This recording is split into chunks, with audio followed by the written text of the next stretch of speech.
Muy buenas, mis hermanos. Que Dios lo bendiga, que Dios les dé su protección, que Dios los guíe siempre por el sendero del camino correcto, que Dios provea en ustedes siempre el querer y el hacer su voluntad y que provea sus necesidades del día a día, según su voluntad también.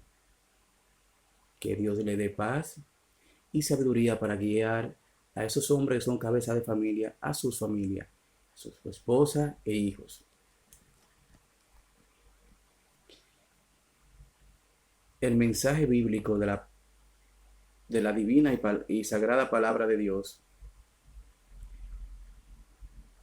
del Dios Altísimo, que envió a su Hijo Jesucristo al mundo para quitar de nuestros ojos la ceguera espiritual y la religiosidad que abundaba dentro de nosotros, y así no andar en tinieblas. Él es la luz que da vida, y esa luz que da vida y no quita esa ceguera espiritual es Jesucristo. Como dice en Juan, como dice en Juan capítulo 8, versículo 12, él dice,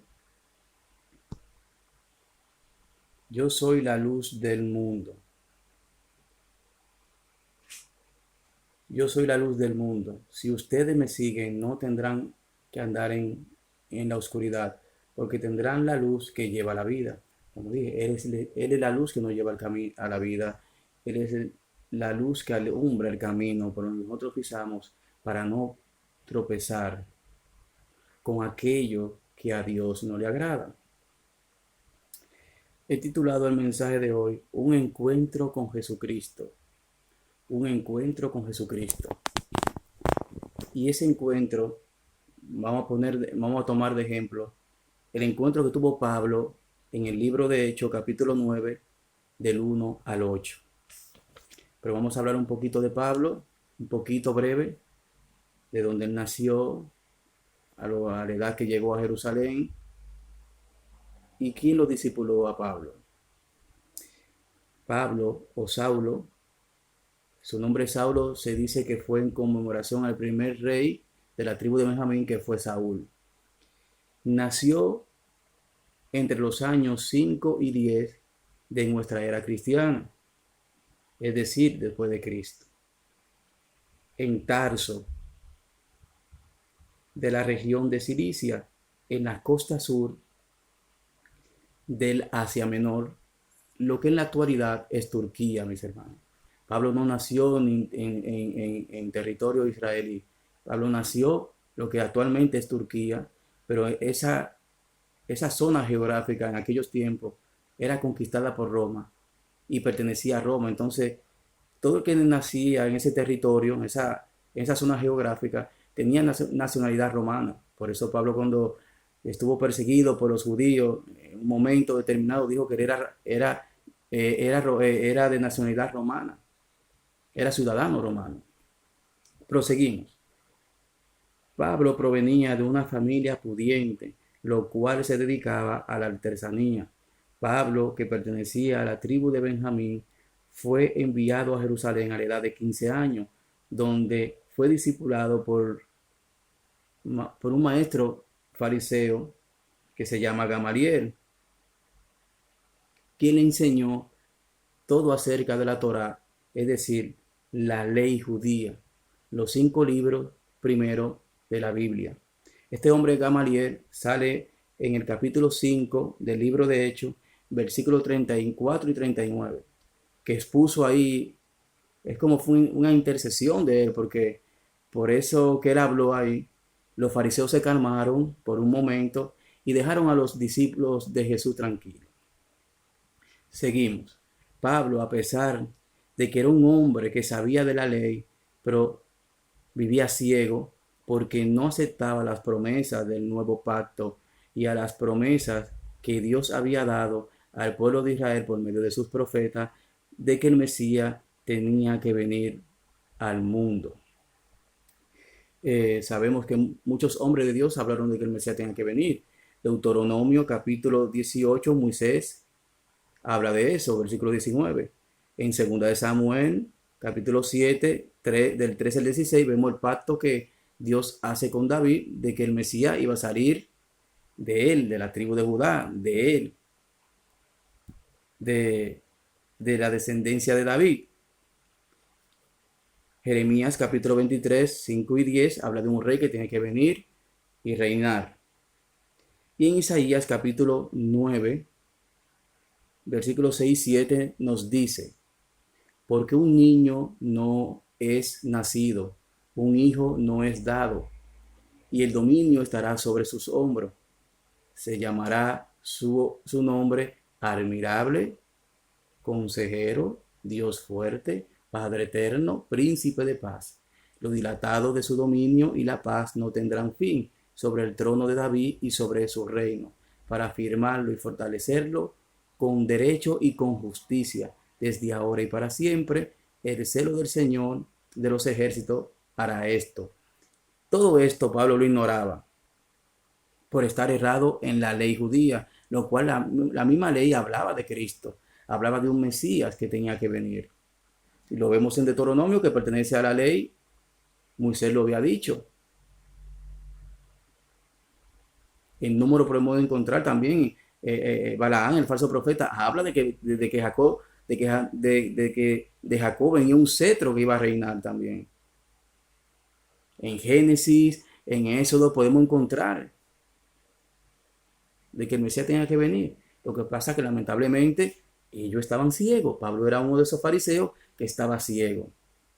Pero vamos a proseguir con el mensaje.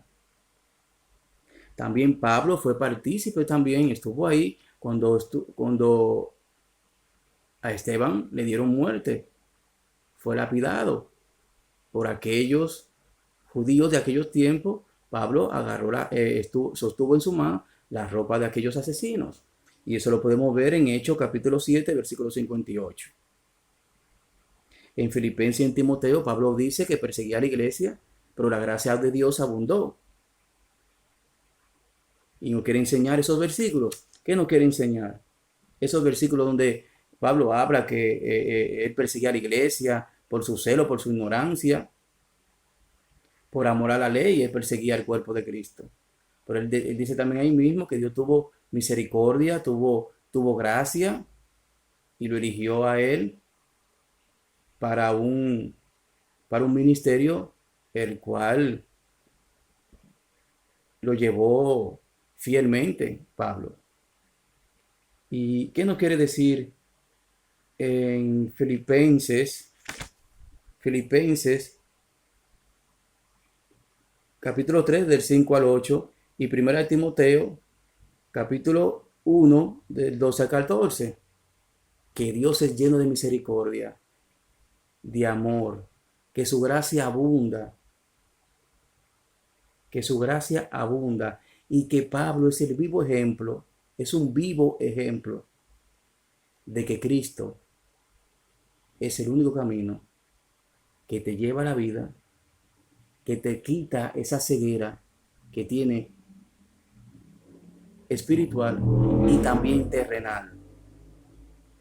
Hay una ceguera espiritual y una ceguera terrenal también.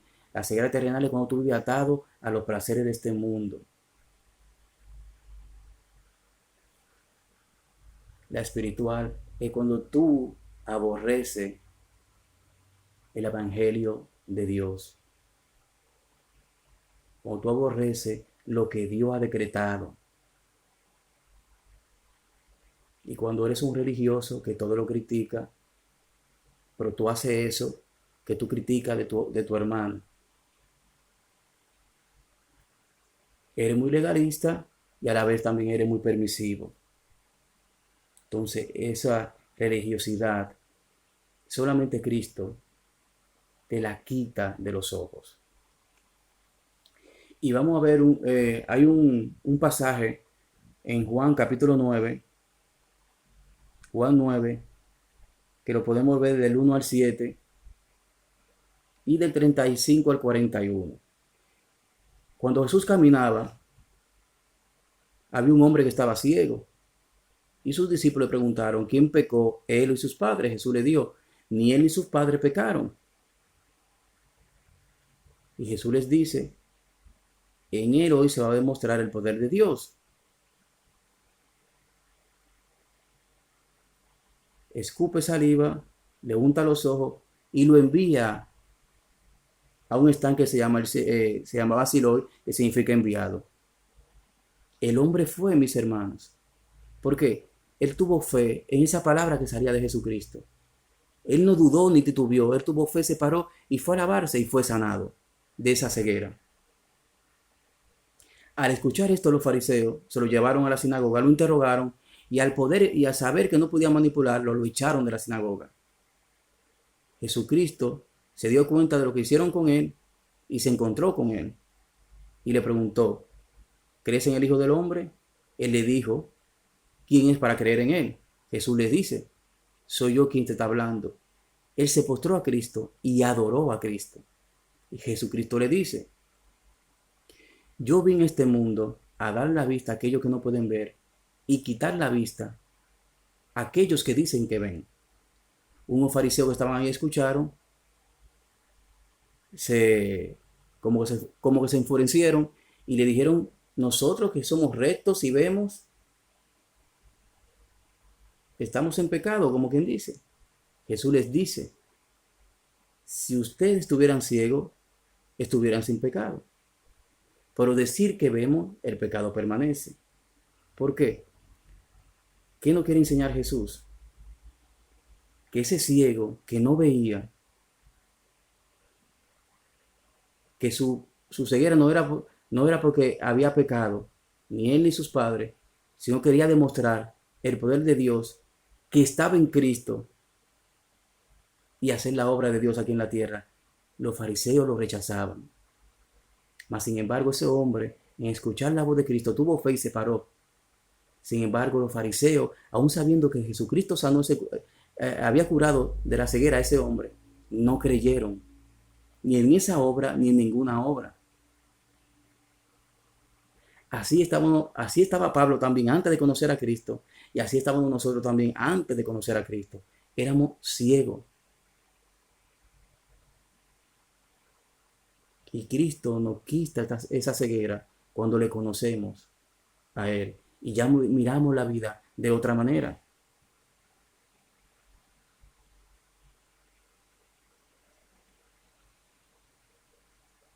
No es decir que tú haces esto y haces lo otro.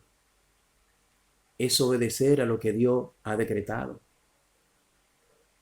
Y los fariseos no creían en lo que Dios había decretado, que Cristo era el Mesías. No el que yo eligiera lo que le diera la gana a los fariseos y al pueblo de Israel. Era lo que él había decretado.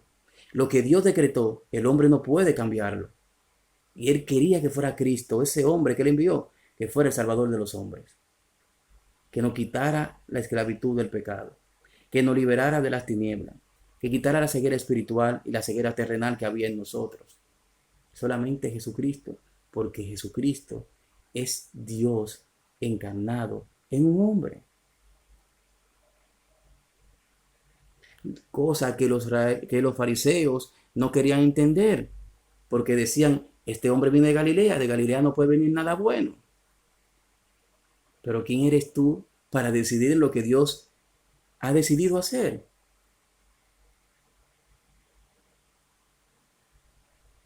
Entonces, era enseñanza. Los fariseos se vanagloriaban porque ellos pensaban que su camino era un camino de gloria, un camino blanco, sin mancha, santo, puro. Mas ¿qué nos enseña el Proverbio capítulo 14, versículo 12? Para muchos hombres, ellos se creen que ese camino es el recto, pero en realidad ese camino es de muerte. Porque el único camino que te lleva a la vida es el camino a Jesucristo. Él lo dice, yo soy la verdad, yo soy el camino, la verdad y la vida. Él es el camino, es la verdad, porque su palabra es intachable, su palabra es veraz, su palabra es la que penetra lo más profundo de ti.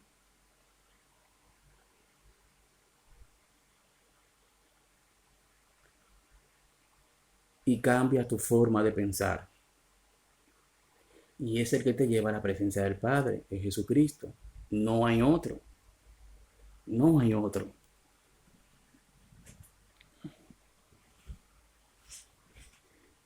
Entonces, este pasaje del capítulo 9 de Juan me ha gustado mucho porque nos enseña que a veces no creemos puro, no creemos santo, que todo lo sabemos, y no.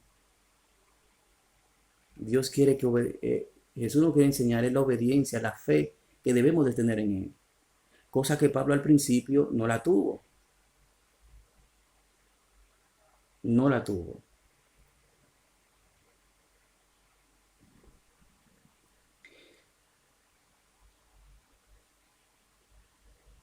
Cuando vamos a Mateo,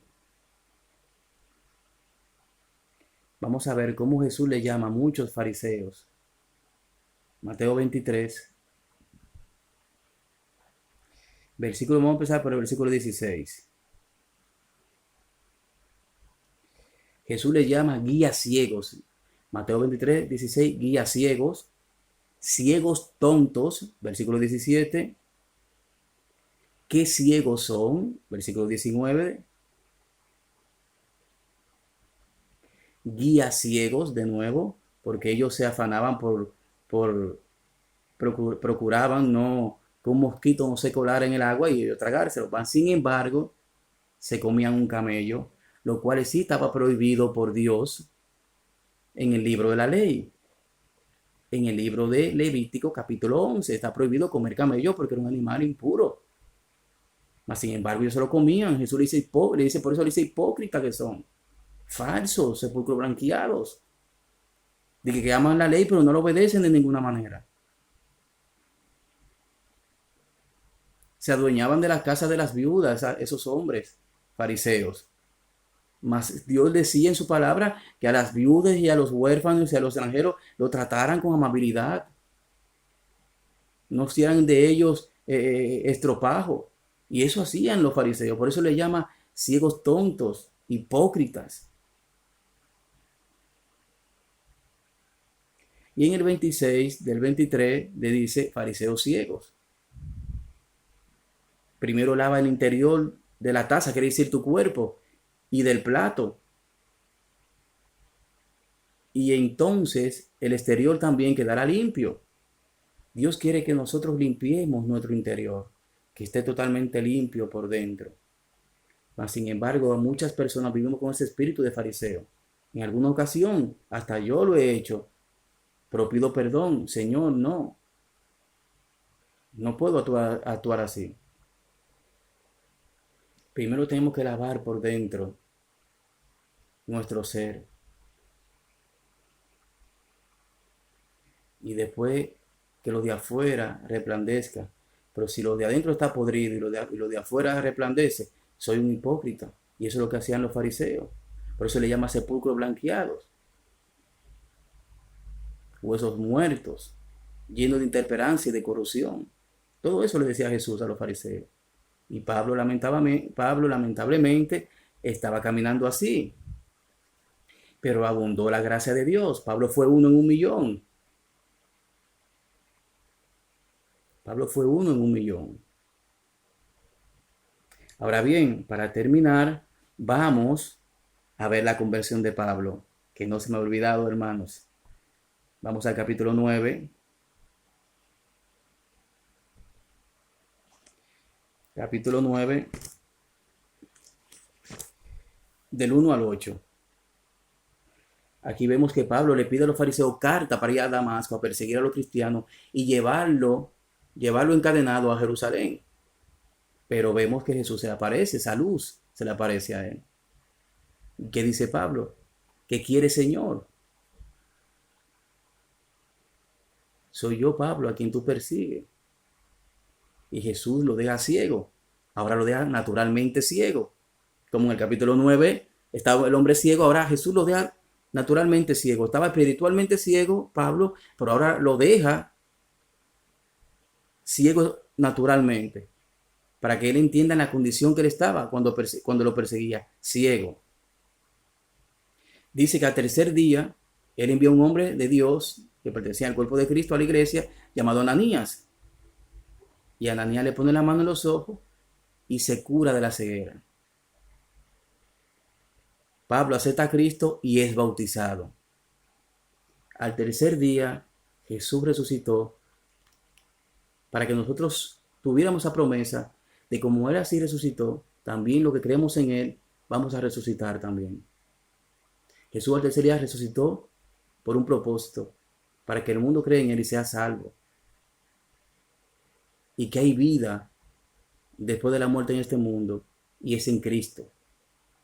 Ese fue el propósito de nuestro Señor Jesucristo. Murió en la cruz, resucitó el tercer día, para que creamos que hay vida después de Él. Y en Él está la salvación del mundo. Pablo estaba muerto espiritualmente. Al tercer día viene Ananías. Es una enseñanza espiritual, mis hermanos. Al tercer día viene Ananías y lo hace vivir de nuevo. Pablo resucita espiritualmente, acepta a Cristo, es bautizado. Y Pablo, Dios lo escoge para un propósito, para que predique la palabra a los gentiles, que somos nosotros, que no somos del pueblo legítimo de Israel. No, los no judíos son gentiles. Aquí lo vemos, mis hermanos. Y vemos que Pablo fue un hombre que amó el ministerio de Cristo fielmente, porque amaba a la iglesia, vivía pendiente a las iglesias, no que él la fundaba y se iba y no volvía más, sino que se preocupaba, le enviaba cartas de fortaleza, que se mantengan firmes en la fe. Vemos como las cartas de Timoteo, la carta de Tito, él amaba también a sus discípulos como Cristo amó a sus discípulos. Pablo amaba a la iglesia como Cristo amó a la iglesia. Por ese encuentro con Cristo en Damasco, todo tenemos que tenerlo tarde o temprano, para tener ese ministerio fiel y coger el camino fielmente y alejarnos, como Pablo se alejó de todo eso mundano, de toda esa enseñanza de hombre. Solo Cristo pudo derrumbar esas paredes. Solo Cristo, mis hermanos. Es el hombre que puede penetrar en ti.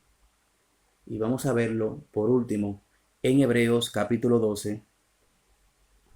No, perdona, Hebreos capítulo 4, versículo 12. Hebreos capítulo 4, versículo 12.